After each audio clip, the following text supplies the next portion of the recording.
Hey, what's going on, guys? Welcome to Aliens vs. Predator Underworld Episode 7. I'm your host, Nick, and I'm joined by Mr. H Reviews. What's up, guys? How's it going? Yeah, it's just us two, actually, because we're doing like a heavy spoiler episode for Alien Covenant, and no one else has seen it except for us. So, yeah, you can't act like Alien Theory on here and just spoil the whole movie. That'll ruin his day, I think. I think that would ruin his life, actually. Unfortunately. Man, you know, the funny thing, though, is like, ever since I uploaded my non-spoiler review, and you probably got a lot of comments on yours, a lot of people have been wanting us to talk about spoilers, like, in general. So. Oh yeah, non-stop, literally non-stop, and I've had to delete so many spoiler comments from my non-spoiler review. And I'm like, guys, come on, like, don't be douchebags. You know, people are coming to a non-spoiler review. They can't read spoilers in the comment section. So bad. Yeah. So also, so you saw Covenant at the world premiere. You want to tell people about your experience with that? Yeah, I did. What a bizarre experience. Yeah, so it wasn't Fox directly. It was a PR company working on behalf of Fox. Reached out to me for the Alien Day event, and then must have made an impact somehow at the Alien Day event, and then they invited me. They're like, we need you. No, shush. No one knows what I look like. And so then I got the invite to the global premiere. I mean, I was walking down the green carpet. If anyone watched the Facebook live stream, I actually was on there. So yeah, I saw you on there. You can analyze the hell out of that if you want. You're probably never do a going to breakdown see for that footage. No, I mean, yeah. So I was there. I was inches away from the eggs, and I mean, I stood right next to Billy Crudup.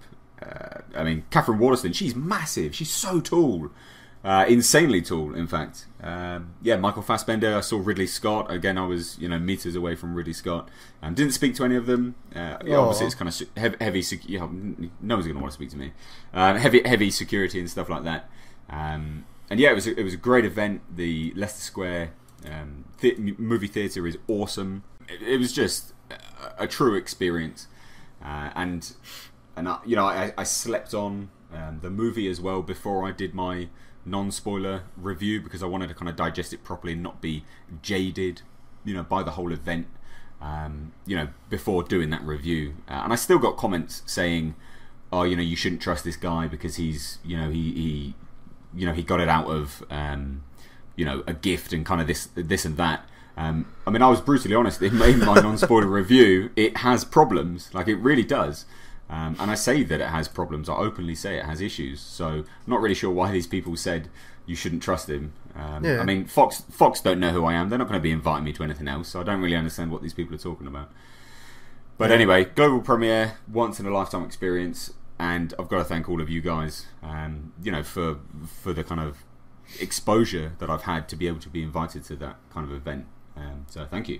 Yeah, it sounds pretty cool. I saw a lot of the images there. That thing that they made, like, it was like so of the poster. It was like a 3D version of the poster. That looked pretty cool. It was so good, so good. I mean, I've got a photo of me actually next to it, which obviously no one's ever going to see because I'm anonymous. But yeah, that was incredible. What a really cool thing to kind of walk up against.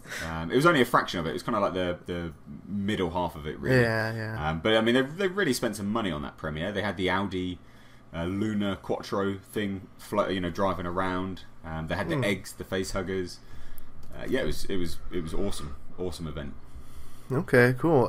So the way I saw it, how did you see it then? Oh yeah.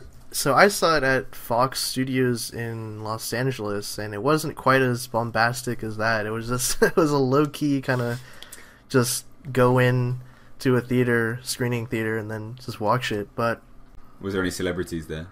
No, there's no celebrities, but there's a lot of like people from other outlets. Like, I recognize the Collider crew and some other fellow YouTubers and stuff like that. That was pretty cool. But yeah, it was a much more low-key event in terms of the premiere and whatnot. So yeah, well, I had a 3-piece suit. To be honest, I was a little bit uncomfortable.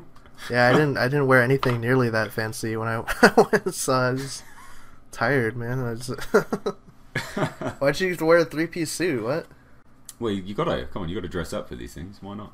Okay. Yeah, and also shout out, I think a lot of the AVP Galaxy guys were over there at the premiere too, so that was pretty cool. But yeah, beyond that, I just wanted to mention too, for any comic fans out there, the comics Aliens Dead Orbit and Predator Hunters just started. The issue 1 for each of the series is out, and I recommend both of them. They're pretty cool if you're a fan of the comics and whatnot, because I think Life and Death just ended, and Aliens Defiance is wrapping up. I think there's 1 issue left, so if you're trying to catch on to a new series for each of them, you should definitely check those out. Nice. I will be picking them up when they're hardback compilations. Normally that's how I do it these days, to be honest. I used to do week by week, but I've changed. Yeah, some of them are like read better anyways, like when you have the full thing, that way you're not kind of like waiting month to month like for the next part of the story. So, but yeah, I guess with that said, you want to just jump right into the movie and just just dissect this damn movie for. Well, yeah, I mean, are we just going to openly warn everyone that obviously this is spoilers? Oh yeah, obviously it's spoilers. Spoiling the hell out of this, guys. So don't stop. Don't stop. Stop if you don't. If you don't want the movie spoiled, because we're just gonna drop right into it now. So. Yeah, listen at your own risk, definitely. But I guess, what is your first impressions, or your not first impression, but like, what's your general thoughts on the movie now that you've had? I think it's been like what, a week now, or a few days almost. No. So it's been a whole week for me. Okay. Yeah, it's because it was Thursday last week. I was at the premiere. Obviously, we're recording this on Thursday now. So yeah. Yeah. I mean, I've had a week to kind of think about it, process it, and. My thoughts are still the same. Actually, I like it. It's a good movie. It has problems, and I've had a bunch of people saying, oh, it's this, that, and blah blah blah, and the other in the comments and stuff. You can still like a film and it can still have problems. Scarface is an absolute classic. It's such a good film, but it has its problems, and. This is a similar thing. I mean, it's a good film, but it has problems. And yeah, I mean, I still sit on it like that. I don't do rating systems. I just like to discuss the good points and the bad points, and then let viewers make up their own minds in terms of, what they would feel about those things based on, my own kind of feedback, I guess. So I didn't give it a rating. I just said it's a great movie. It has problems. Should you go and watch it on an opening night? Definitely, because obviously that experience with fans is one of a kind, because it really is. But yeah, I mean, what was your thoughts on it? I mean, it's been a couple of days now for you, really. It's not been that long. Yeah, so I saw it Friday night last week, and yeah, I think the more it simmers with me, I think that I'm starting to see the cracks or something, I guess you could say, in the puzzle or whatever this movie is. But I don't know. I still think that when I walked out of it, I felt much more satisfied than I did with Prometheus, because I really did want to like Prometheus. I do like a lot of the ideas in that movie. I love that it actually trying to explore a different avenue of the alien universe, whereas this one is much more kind of a mishmash between the two. I think Alien and Prometheus, a lot of the themes and stuff carry over. But yeah, I don't know. Like with this movie, I think that there's definitely like a lot of flaws, particularly in the third act. I think that the first act was fine for me. The second act, when they actually like land on the planet and then they're kind of going through the neomorph stuff happens, and then they go to the engineer citadel thing, temple, whatever. That was cool. I love that stuff. I really liked the interactions with David and Walter. That was awesome. But yeah, did you like that? Did you like it when he said, "I'll do the fingering"? Did you think that was good? Stuff. I don't know. That was like. Jesus. I hate that line. I hate that line. He is deadpan. There's no smirk on his face. It is a dead serious scene, and there's a joke. Yeah. What? They had to get some humor in there. It's classic Aliens. No. It didn't need to be there. That is what I said in my non-spoiler review. That scene, I just went, oh, what? Hold on. And I looked around. I looked around the theatre and I was like, yeah, everyone laughed at that beat. That was a good point. Yeah. No, that didn't happen. That didn't happen. Not a lot of people laughed in the world premiere at that. Okay. I just looked around and was very confused. It completely removed me from the film. It disengaged me entirely. I just went, oh, I'm watching a film and something really odd has happened. I wasn't immersed in that moment. It completely took me out of the film. I hated it. I absolutely hated it. The stuff that I didn't like about the movie, it really boils down to like the third act for me. I think that like them... it just seemed like they tried to cram in the xenomorph like into the movie. Like it almost would have benefited if there was no xenomorph and it was just the neomorphs and then like the whole engineers stuff in there. I think that would have been a much tighter narrative. But like trying to force in the alien stuff in the third act, it just moved way too quickly. And then like then the life cycle stuff was kind of and then how I mean, did you see the thing that like confused me is how did Lope get infected by a second chest burster? That was like what? Like I didn't. So yeah. I mean, I've thought about this a lot, and it's either David bought one on the Covenant when he I thought about that. Got there, or they've ruined their own retcon of events in terms of the life cycle. Because obviously one mini morph, that's trademarked Mr. H. The mini morph came out, really, really quickly, and then this one, he barely. I mean, he wasn't even face hugged. It was on there for like a second. And that's what I'm thinking. Like, embryo. I don't think that happened. It can't have happened. Can't have. He must David must have brought a face hugger with him, but then how? Yeah, you don't see him holding an egg in his hand when he gets on the ship or anything. Yeah, exactly. But then, the ending, I mean, should we just skip right to the ending? There's bloody mini facehuggers anyway. So, where did they come from? And, I mean... So, how did he get a frozen facehugger in a little thing? Well, no, so I've thought long and hard about this as well. And he brought the black pathogen on the Covenant with him. And he infected... Because the embryos, the facehugger embryos, were encased in exactly the same encasing as the human embryos. They're identical. So he obviously took human embryos from the storage. Because Catherine Waterston was asleep for at least 8 hours. Mother was down for 8 hours, right? That was a line from the film. So David had at least 8 hours of unmonitored activity. So he either went down there, took the embryos and then infected them somehow, or... he took the mini eggs, the mini embryos, mini eggs. That's actually a Cadbury's sweet. And he either swallowed them, and somehow within his own being has created these mini facehuggers from himself, and that's why he spewed them back up. But you don't know, because I mean, how did he? One, if that's the case, how's he incorporated the black pathogen into himself? Two, if it's not the case, then where's the black pathogen? Because he was just enclosed. Mm-hmm. So how did he smuggle it on board? I don't understand. Yeah, maybe he already had those little embryo facehuggers in his workshop, and he just took them in his pocket or something. I don't know. But they were encased in exactly the same encasing as the human embryos. It's just coincidental. I don't know. I mean, he just got lucky, I guess. So. Bullshit. Absolute bullshit. I mean, but this is it. This is where the cracks start to appear, right? And this is where these things... I mean, they're probably not going to be explained in the next film. And even if there is going to be a next film, because we don't know, everyone banging on about Awakening, that's only going to happen if, Covenant does well. Fox won't let him make another film if it doesn't do well. So if it does well, will we find out in the next movie? Maybe. But maybe not. Probably not. You know what I just kind of was thinking about today, too? It really bugs me how this movie and Prometheus feel like so, like, different, inconsequential to the larger universe. Because it's like, when you look at the ending to Covenant, for example, you look at the ending to Covenant, David pretends to be Walter. He's like, oh, only Tennessee and Daniel survived. Other crew members died in the electrical storm, neutron storm, whatever. It's like, so the whole events of the movie were just hand-waved over, just start over the next movie.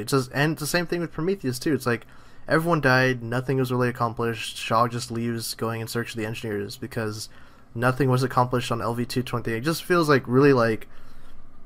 It's just like, by the end of the movies, it's like, wow, this is just a teaser trailer for the next movie. Almost, it's like, man, like. Yeah, I mean, so Covenant. I agree with you. Like the third act is where it starts that's where the cracks really start to show, and that's where you start to get a real sense that Covenant is a film that is set up for a future film, basically. Before the third act, it's a film unto itself, and it doesn't really feel like, it is setting up for anything else. It doesn't feel like it's just, making its way for the next film, so to speak. Up until the final act. I've got no issue with it being set up for a sequel, only if they answer the bloody questions that they've left us with. If they don't answer them, you can piss off, Ridley Squat. I don't care about your films. This is where Ridley Squat really comes in. Do that. But he does. Yeah, he's just squatting on all the. He's squatting on his cannon. I don't know why. Yeah, I don't know why. But I mean, you cannot consistently just make a film that is set up for a future film and leave everyone, wanting answers to the things that you did in the previous film. It's not right. You can't do that. Yeah. Like I said, I've got no issue with Covenant being set up for the next film, because my thoughts on Covenant is that they tried to do Prometheus and it didn't work, admittedly, and Ridley Scott said that now in an interview anyway. It didn't work. Everyone complained about it, and everyone's going to complain now that Prometheus wasn't answered. So you've only got yourselves to blame, because you shouldn't have complained about Prometheus in the first place. But everyone complained about Prometheus. They wanted to make a next film. Obviously, it's a massive moneymaker, the franchise. So they had to get back on track into Alien.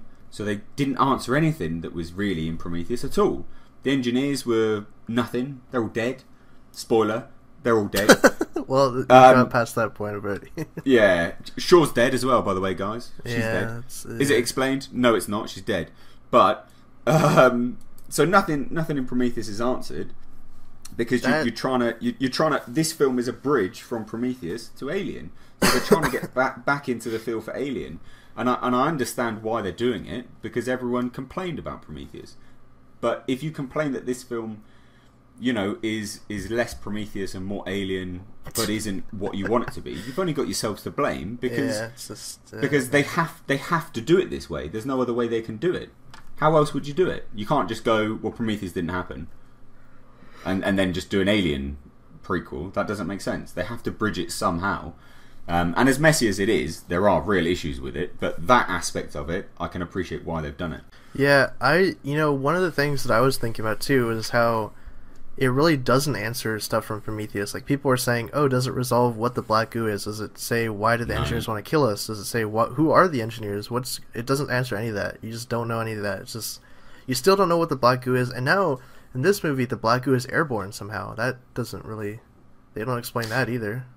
No, they don't at all. I mean, they call it a pathogen, which is... I mean, they've kind of, defined it now, but they don't... I mean, they haven't really explained it. In terms of it being airborne, I think that's just in terms of it being, in combination with plant life, because it obviously, has combined with the organic life on the planet, and I think that's why. I think that's how it's now airborne. Because the pods are not.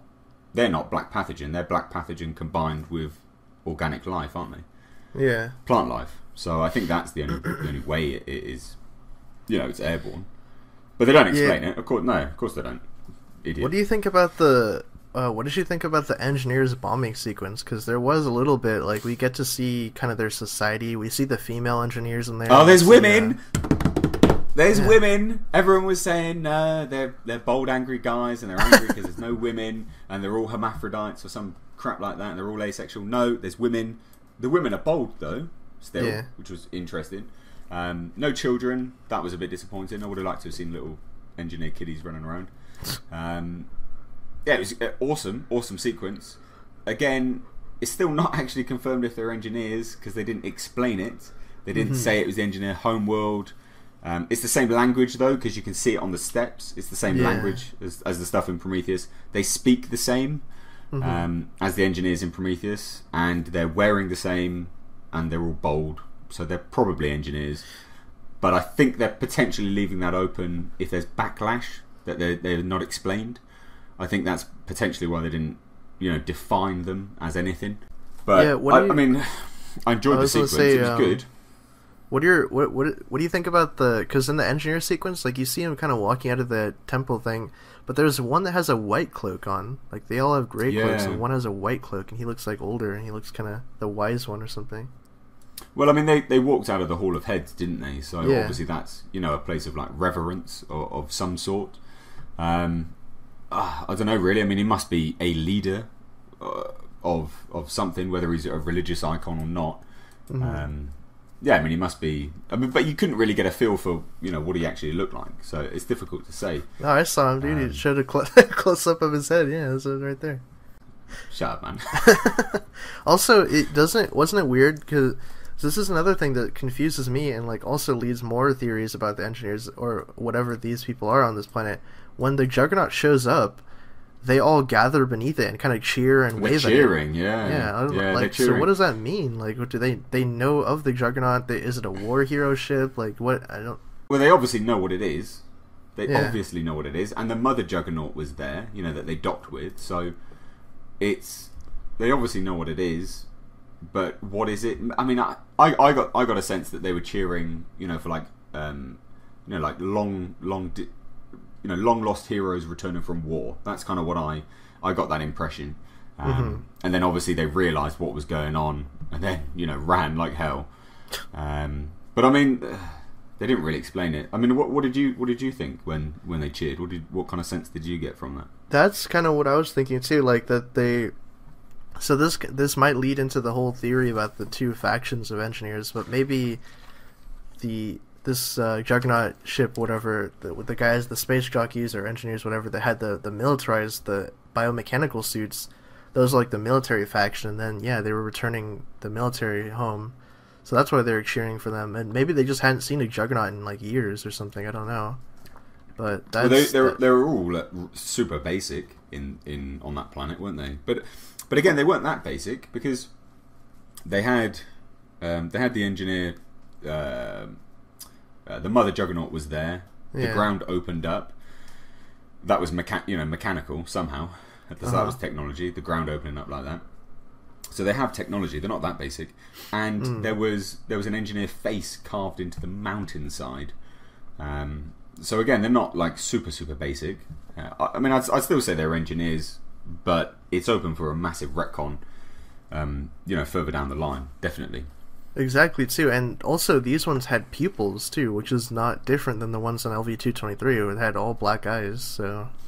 Yeah, but I think that goes hand in hand with, in terms of them being, militarized in their suits and things like that.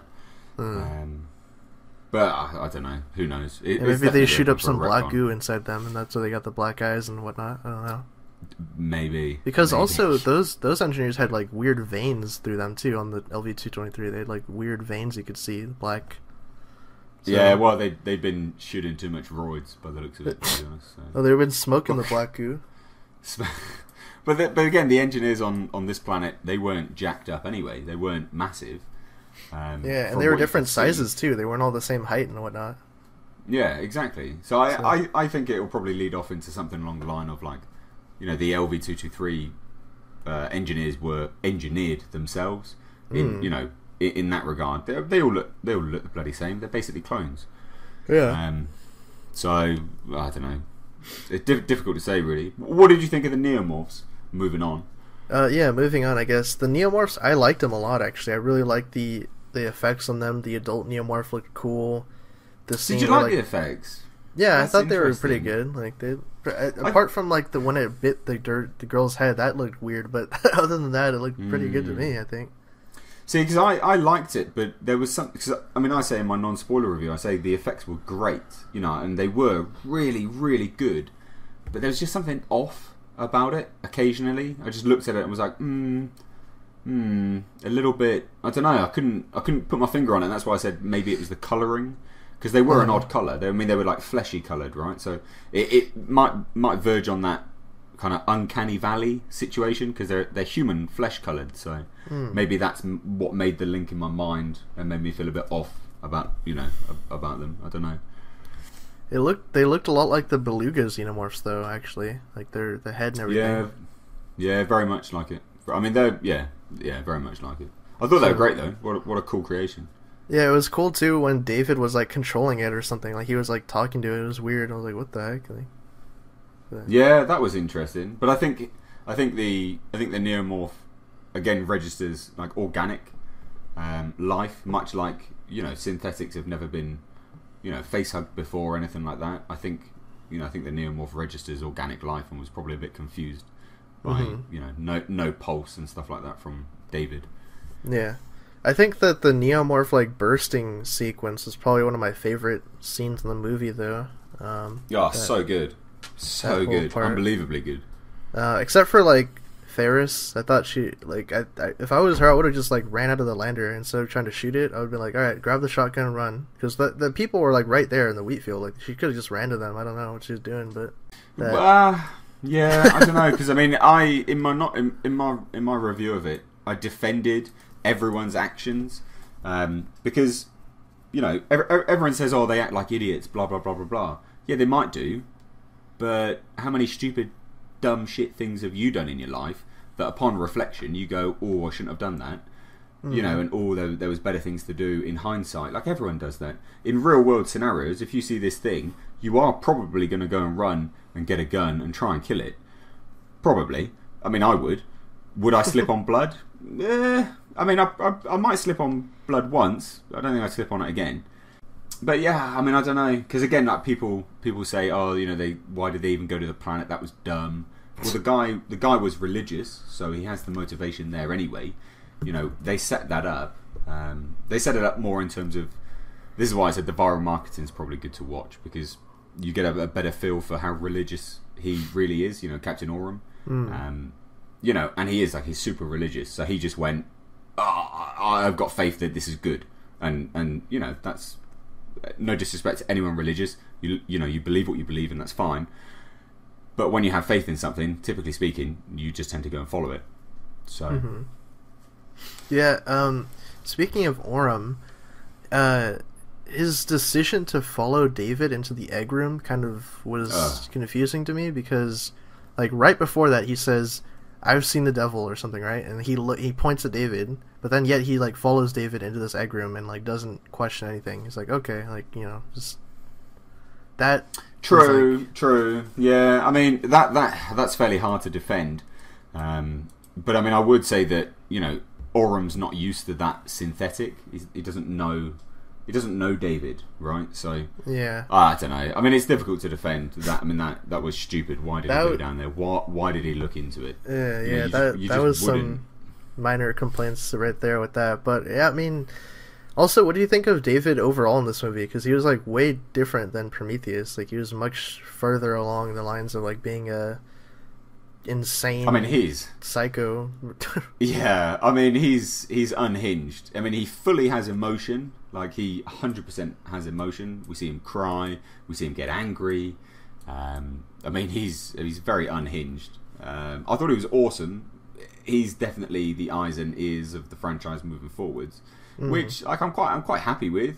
Not overly happy with how they're moving forwards with it, but I think Well, he creates the alien, so. Yeah, he does. Yes, he does. So good. Thanks, Ridley Squat. Thanks very much, buddy. Appreciate it. So how does that explain the derelict now? The mural in Prometheus? Is that just? I mean. Well, it doesn't explain the mural in Prometheus. The derelict can be retconned like that. You can easily retcon the derelict. You can just say, well, it's not that old, because they don't actually date it in Alien. They just go, oh, it looks fossilized. Okay. So I mean, they can retcon the derelict. It's difficult now to explain the whole life cycle that you see in the mural, in Prometheus. But I mean, I guess that goes hand in hand with potentially that the engineers had created them before. Who knows? Difficult to say. Difficult to say. And people banging on saying it's a deacon on that mural. It's not. It's not a deacon.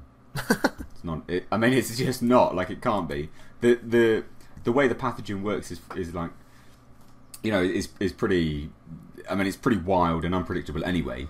and the way the deacon came around was through an extremely convoluted process. So it's not a deacon, unless the engineers somehow prophesized the coming of, a barren woman and a psycho android 2,000 years later. Then sure, it's the deacon. Mm-hmm. It's not. Also, what did you think of how they resolve Shaw's character? Because I know that's going to be something that a lot of people are kind of like, yeah. Yeah, I mean, terrible. But in terms of how... Look, I always say, like, an actor and a character of a movie is only there to serve the storyline. The storyline doesn't have to serve the character themselves. So, if they didn't want to progress Shaw's character, which clearly they didn't because she's dead... then they didn't have to, and they don't have to address how she died or why she died. They do explain that David killed her, and the way she's dissected open, he obviously took her sexual organs. That's my belief, anyway. So we know that she's dead, and we know that she's been experimented on, or parts of her have been experimented on. Do we know the circumstances surrounding it? No. But do we have to for the movie of Alien Covenant? No, we don't. So, I mean, for fans of Shaw, you're going to be disappointed. But in terms of the movie itself, the way her death is explained serves that story. I mean, that's how I see it anyway. I mean, what did you think?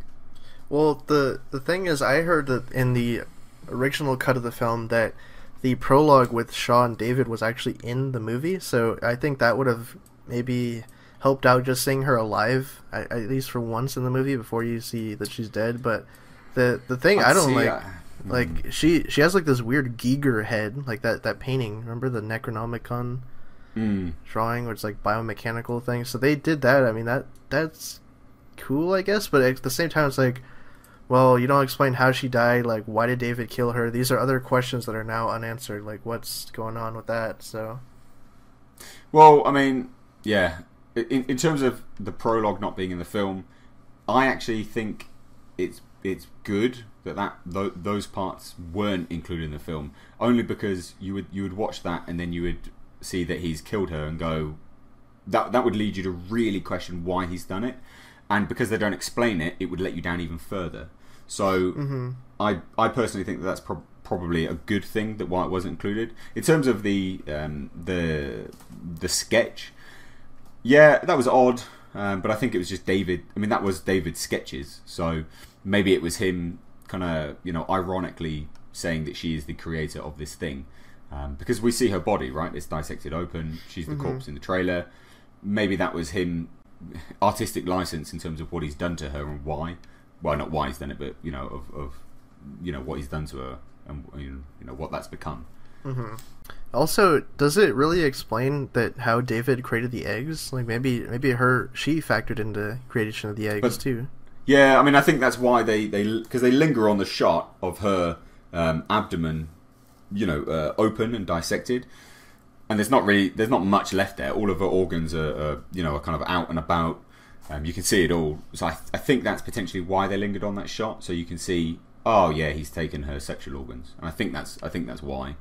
I think that's how the eggs were there, basically. So in some ways, she's the queen, but yeah, so my theory was right. She's the first queen. Yeah,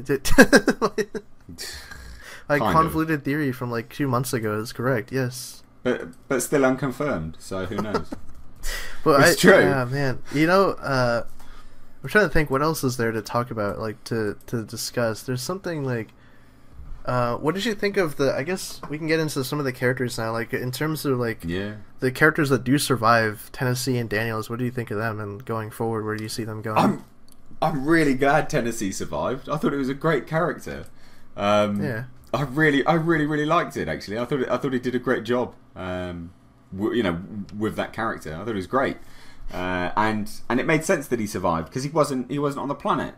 Mm-hmm. He only got there at the end, so. It did make sense that he survived. It's not like some weird turn of events that he died, why he didn't die and things like that. I'm quite glad. Waterston, I thought she was good in terms of her, playing the role. I thought they all served their roles really well. Am I happy that she survived? Yeah, I mean, to be honest, I could take or leave a movie, with or without her. I mean, she was good, but you could swap her out. She wasn't breathtaking. She wasn't like, standout Oscar-winning performance. It was good. It was serviceable. I thought she did a good job. But did you like her more than Shaw, or? No.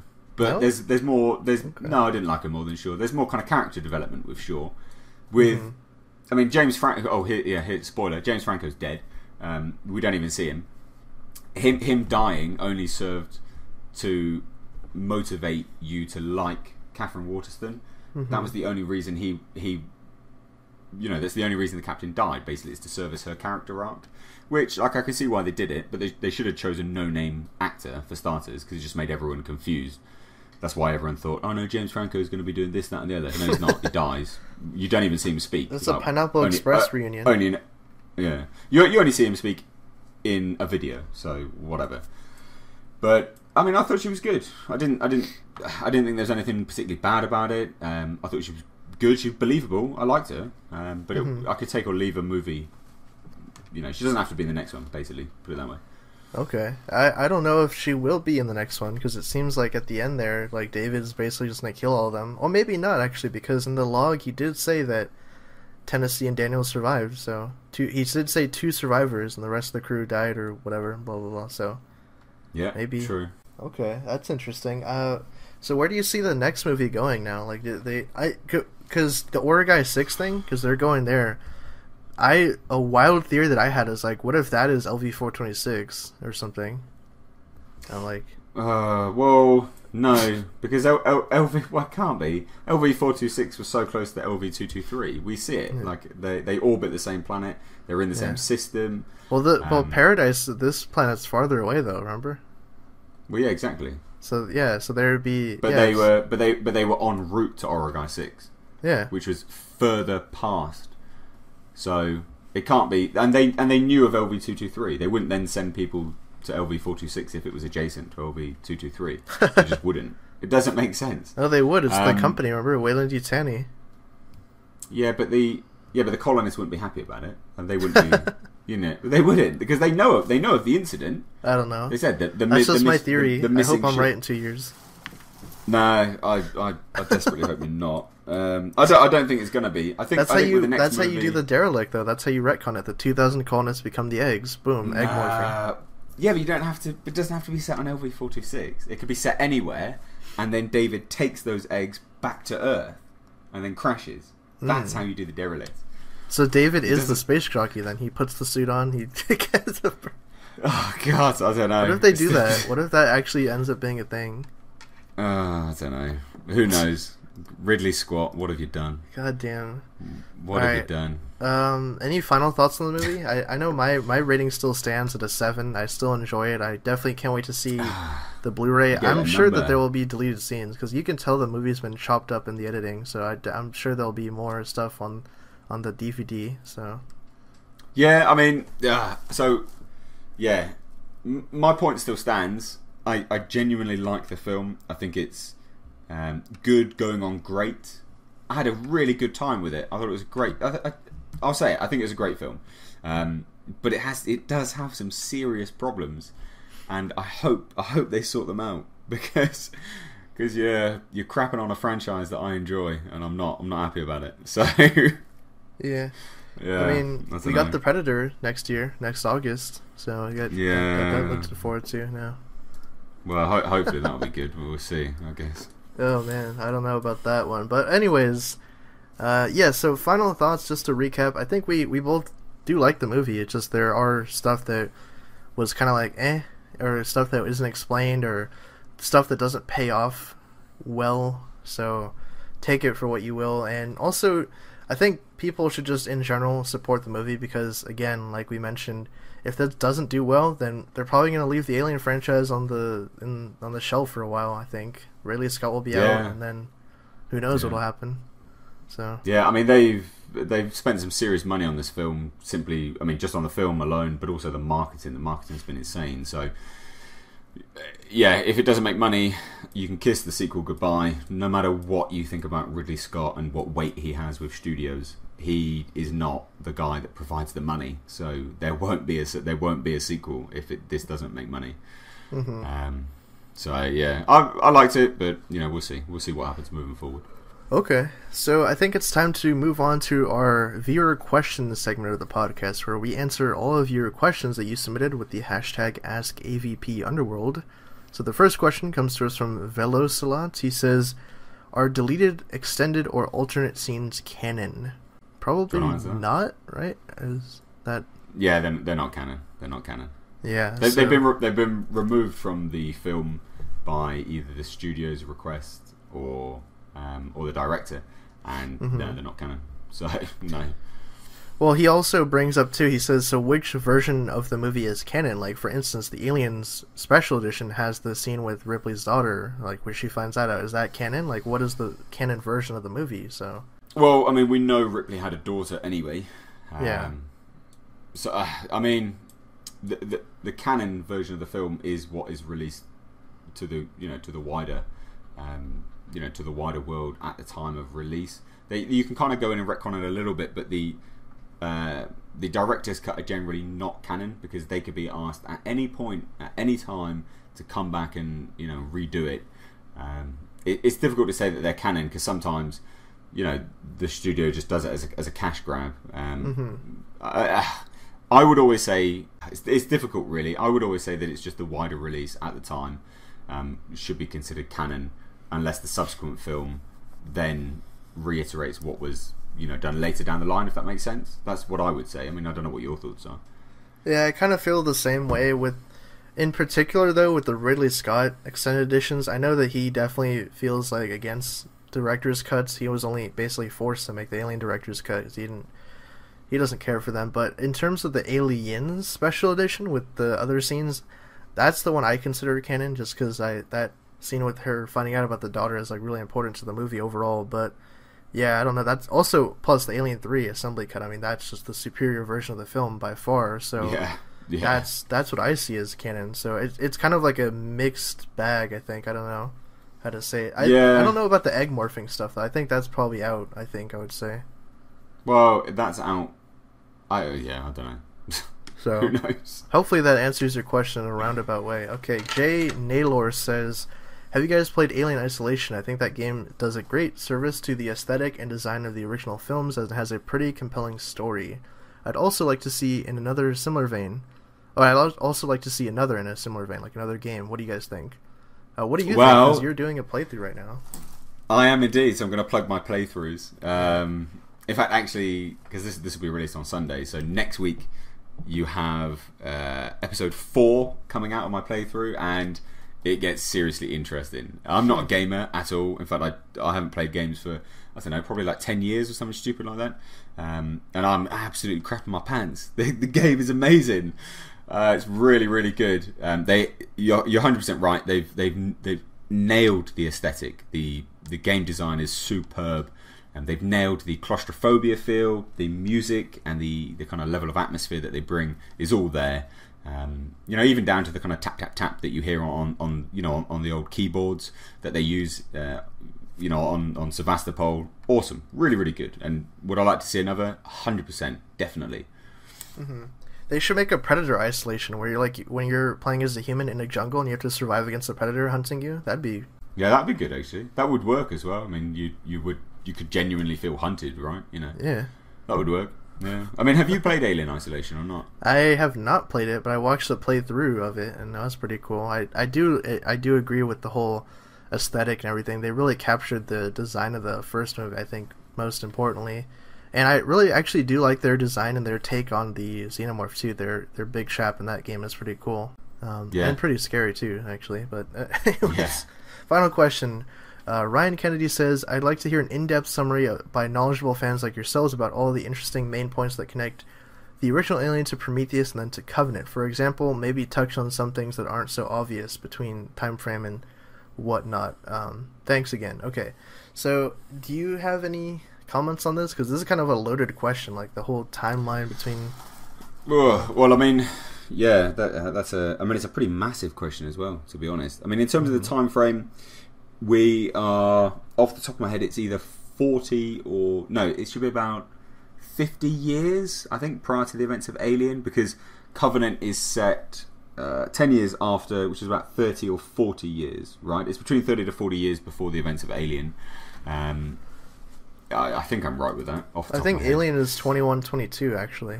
So 21, it's 22. only like 15 years, I think, actually, before Alien. Really? I thought it was longer than that. I thought it was about 30 years. Oh, well, anyway, off the top of my head, that was my kind of timeline. Yeah. Interesting points that that connect the whole universe. I mean, Weyland-Yutani is now in Alien Covenant, so obviously the most interesting thing about all of that is obviously the merger between the two companies, which would probably have something to do with the $1 trillion expedition that failed in Prometheus. And then the subsequent merger after that is probably linked to both, to that mission, basically. The board of directors had free control because obviously Weyland wasn't there, and also Weyland's daughter wasn't there, so there's no one to lead the board of directors, so they probably went, should probably merge these companies now. That's an interesting point, I would say. I mean, the spacesuits in Alien Covenant are... Do you remember the yellowy orange spacesuits? I mean, they're basically the same ones as Alien. They're they're a good little kind of nod there. Yeah, I mean that's... Well, I mean, anything else that you could kind of raise? I think, it's like, so Covenant is fairly close to the original Alien. We do know that Weyland-Yutani exists. We also know that the Colonial Marines apparently exist in this timeline too at some point. Well, that's Lope. Yeah, Lope was apparently in the Colonial Marines before being on the Covenant. So, yeah, I guess, like, I think that the ending of Covenant and then the next film will really tie in, I think, the most to the original Alien, like how the company knew about the alien, LV-426, all that kind of stuff. I think that'll hopefully all be answered in the next movie, because I think that's the last one before he... I think that's right, the last one, Alien Awakening, will be the trilogy ending. I don't know, because when... I genuinely... I mean, it's always mixed reports. So when Fox came out and introduced the Alien Day event, they made it sound like this was the beginning of a trilogy. So I don't know, but then me and you have both reported on things saying that this was the second in the trilogy, and and he's got another 6 planned, and all this kind of nonsense. It's difficult to say. Basically, just take each movie as it comes right now, because they can just stop whenever, in the blink of an eye. They can just stop. Yeah. So I would just take each movie as it comes. Because the next movie could be the tie-in. They can just change it all. They don't have to follow through with what they're saying right now. Nothing's set in stone. Well, exactly. Prometheus to Covenant, that was a 10-year gap, and that pretty much didn't really follow up too much on the Prometheus story. It wasn't really a direct sequel. It was kind of like a follow-up to Prometheus. So, yeah. Or I guess we'll just have to wait and see. He also asked, Ryan Kennedy also asked about the subtle but important things about characters. That Ferris was potentially related to Newt. Wasn't she? Oh yeah, I forgot about that. Yeah, apparently, yeah. So yeah, basically same name, so potentially a link to Newt further down the line in terms of their family genes.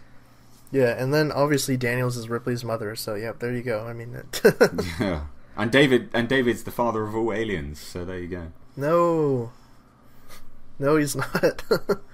I really hope not. Yeah, whatever.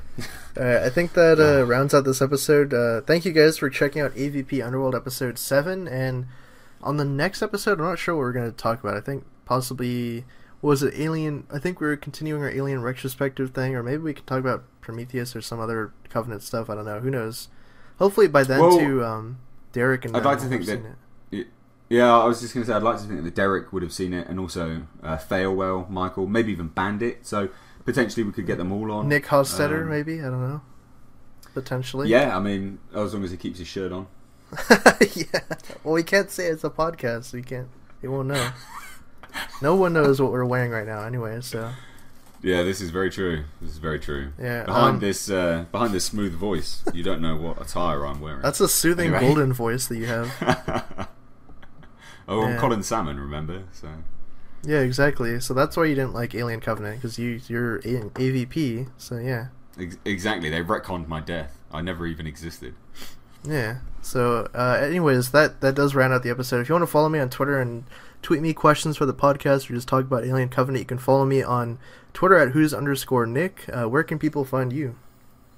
Oh, well, I'm just Mr. H Reviews on Twitter. I'm very active on Twitter these days. I try to be anyway. You can tweet me, and I tend to always reply. I always read them, but if I don't reply, it's because I got busy, because I do have a job. And yeah, Mr. H Reviews on YouTube as well. And Instagram too, right? I'm not on Instagram. I've got one. I don't use it. Stop saying I've got Instagram. All right.